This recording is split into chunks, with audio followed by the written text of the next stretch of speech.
വാത്സല്യ കുഞ്ഞുങ്ങളെ, ഈ ഭൂമിയുടെ അവസ്ഥ നിങ്ങൾക്കറിയാം. കണക്കുകൂട്ടലുകൾ തെറ്റുന്ന ഒരു സമൂഹത്തിലാണ് നമ്മളായിരിക്കുന്നത്. അപ്രതീക്ഷിത സമയങ്ങളിൽ ജോലി നഷ്ടപ്പെടും. അപ്രതീക്ഷിത സമയങ്ങളിൽ പ്രതിസന്ധികൾ നമ്മുടെ ജീവിതത്തിൽ ഉണ്ടാകും. അപ്രതീക്ഷിത സമയങ്ങളിൽ രോഗത്തിന്റെ കടന്നുകയറ്റം നമ്മുടെ ജീവിതത്തിൽ ഉണ്ടാകും. എല്ലാ നിലകളിലും തകർച്ച നേരിടുന്ന ഒരു ഭൂമിയിലാണ് നമ്മളായിരിക്കുന്നത്. കണക്കുകൂട്ടലുകൾ ഏത് സമയവും തെറ്റിപ്പോകും. വേദപുസ്തകത്തിൽ കണക്കുകൂട്ടൽ തെറ്റിയ ഒരു ഭവനത്തിന്റെ ചരിത്രം നമുക്ക് എല്ലാവർക്കും കാണാതെ അറിയാവുന്ന ഒരു സംഭവമാണ്.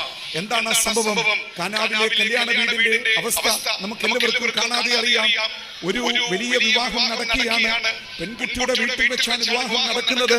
വരനും കൂട്ടരും വീട്ടിലേക്ക് വന്നുകൊണ്ടിരിക്കുക. വെൽക്കം ഡ്രിങ്ക് എന്ന് പറയുന്നത് അതിഥി സൽക്കാരത്തിൽ ഒന്നാം സ്ഥാനത്ത് നിൽക്കുന്നതാണ്. വരുന്ന എല്ലാവർക്കും ഈ പാനീയം കൊടുത്താണ് സ്വീകരിക്കേണ്ടത്. ഈ പാനീയത്തിന് കുറവ് വന്നാൽ ആ വീട് വിളിച്ച് അതിഥികളെ അപമാനിക്കുകയാണ്. ഏറ്റവും അധികം അപമാനഭാരം ഏൽക്കേണ്ടത് പെൺകുട്ടിയാണ്. കാരണം അവൾ ചെന്ന് കയറുന്ന വീട്ടിൽ അവൾ ഒരു ചോദ്യചിഹ്നമായി മാറുകയാണ്. ഏത് പ്രോഗ്രാമിൽ ചെന്നാലും അവൾ പരിഹാസം നേരിടാം. വീട്ടുകാർ പറയും, നിന്റെ വീട്ടുകാർ ഞങ്ങളെ വിളിച്ചത് അപമാനിച്ചില്ലേ? ചെറുക്കൻ ഇടയ്ക്കിടയ്ക്ക് കുത്താൻ കിട്ടുന്ന അവസരത്തിൽ ഭർത്താവ് ഈ പദം പറയും, എന്നാലും എന്നെയും എന്റെ വീട്ടുകാരെയും നിന്റെ വീട്ടുകാർ അപമാനിച്ചു കളഞ്ഞല്ലോ. ജീവിത അവസാനം മുഴുവൻ ആ വീട്ടിൽ കുത്തുവാക്കുകളും അപമാന ശരങ്ങളും ബന്ധുക്കളുടെയും ചാർച്ചക്കാരുടെയും നിന്നയും സഹിച്ച് ജീവിതം പാഴായി പോകുന്ന ഒരു യൗവനക്കാരുടെ വീടായിരുന്നു കാനാവിലെ കല്യാണ വീട്. കാരണം വലിയ സമൂഹത്തെ മുഴുവൻ ആ വീട് അപമാനിക്കാൻ പോകുകയാണ്.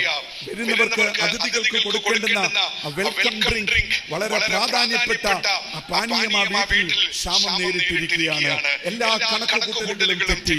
ചിരി ഒരു സെക്കൻഡ് കൊണ്ട് മാഞ്ഞുപോയി. തല ഉയർത്തിപ്പിടിച്ച ഗൃഹനാഥന്റെ തല താഴാൻ പോയി. വീട്ടിലെ അമ്മ ഉള്ളിലേക്ക് വലിയാൻ തുടങ്ങിയ പെൺകുട്ടിയുടെ മുഖം താഴാൻ പോകുക. അപമാന ഭാരം കൊണ്ട് ആ വീട് എന്നേക്കുമായി ഒരു പ്രതിസന്ധിയെ അഭിമുഖീകരിക്കുന്ന സമയത്ത് അവിടെ ഉണ്ടായിരുന്ന യേശുക്രിസ്തുവിന്റെ അമ്മയായ മറിയയുടെ ഒരു വാചകം ആ വീടിന്റെ മടങ്ങി വരവിന് ഒരു അവസരമൊരുക്കി. എന്താ സാധു സ്ത്രീ പറഞ്ഞത്? നിങ്ങൾ ഭാരപ്പെടണ്ട, അവൻ ആരെന്ന് നല്ലതുപോലെ അറിയാവുന്ന മറിയ അവിടെ ഒരു പരസ്യ പ്രഖ്യാപനം നടത്തി. അവൻ നിങ്ങളോട് എന്തെങ്കിലും പറഞ്ഞാൽ നിങ്ങൾ അതുപോലെ ചെയ്താൽ നിങ്ങളുടെ നഷ്ടപ്പെട്ട അഭിമാനത്തെ അവൻ മടക്കി തരാൻ പോകുന്ന കർത്താവ്. കണക്കുകൂട്ടലുകൾ തെറ്റി തകർച്ചയുടെ വക്കിൽ അപമാനഭാരമേറി തകർച്ചയിലേക്ക് നീങ്ങിക്കൊണ്ടിരുന്ന വീടിനെ ഒരൊറ്റ സെക്കൻഡ് കൊണ്ട് അപമാനത്തെ അഭിമാനമാക്കി മാറ്റിയവന്റെ പേരാ യേശു ക്രിസ്തു. അന്നു മുതൽ ഇന്ന് വരെ ഈ ക്രിസ്തുവിൽ വിശ്വസിച്ചിട്ടുള്ള ആരും ലജ്ജിതരായി തീർന്നിട്ടില്ല. അത്